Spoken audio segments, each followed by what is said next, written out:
You inspired our boss, Stevie Wonder, okay? How do you do something like that? I don't know. I was just there before he got there. That's all, because Stevie is one of the premier music people to ever live. And I mean that from the bottom of my heart. This man is so prolific. He's just a great musical person. The world is so blessed to have Stevie Wonder, and I love him. He's my brother. Now, Smokey, who inspired you? You are the man, the legend. Who inspired you? Gosh, baby, I was inspired by so many people. When I was a kid growing up, I think my number one singing idol was Jackie Wilson, Sam Cooke, Clyde McPhatter, Frankie Lyman, Ray Charles, Nolan Strong. You know who Nolan Strong is? No. Nolan Strong was a guy who had a group called the Diablos in Detroit when I was a kid growing up, and they were the number one group in Detroit. So I've been inspired by many people. And of course, my mentor, Berry Gordy, who is my best friend. Are you surprised to see how relevant Motown is still today? No, baby, I'm not surprised. I mean, I feel very blessed that it's that way, but I'm not surprised because on the very first day of Motown, Berry, there were 5 people there, and it included him, 4 other people and him. He said, I'm going to start my own record company. And we are not just going to make black music. We're going to make music for everybody, for the world. We're always going to make music with great stories and great beats. And that's what we set out to do.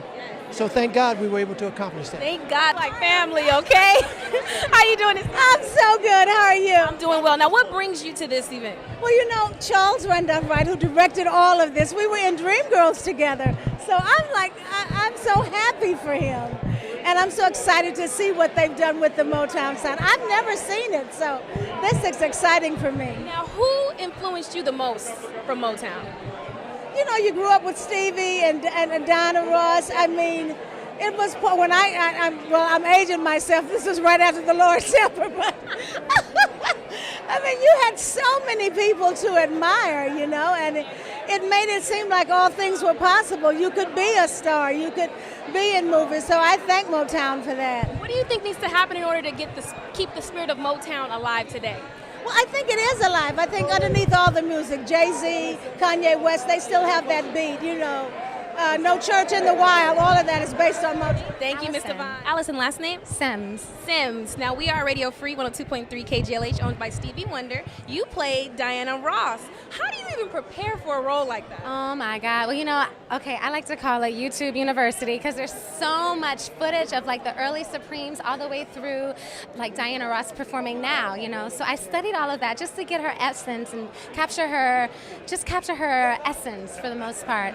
And I also watched some of her movies just to hear her speaking and all of that and just kind of had fun with it. I didn't want to give a straight impersonation because at the end of the day, there's only one Diana Ross. But, I just picked at it and lived with it and just played with it. Now, Berry Gordy was about quality control. What words of encouragement would you give to up-and-coming musicians, female musicians, who want to bring quality back to the music? Yes. Well, not only with Hitsville, it wasn't just these artists, but they had this whole school. It was like a finishing school. They not only learned how to sing these hit songs around different cities, but they also learned as if they were singing for the Queen or for the King of England. So there was this sense of class and elegance and pride that they had. And that's what I love the most about the Supremes, that they brought back they bring this elegance and this pride. And all the little girls that saw it, they wanted to be that. My mother, she used to grow up and watch, listening to the Supremes, and it kind of set this standard, So I want to just encourage all the young ladies out there to not only follow your dream, follow your passion, but like have pride in it. You're a beautiful woman. We need to see more of that more of that black elegance.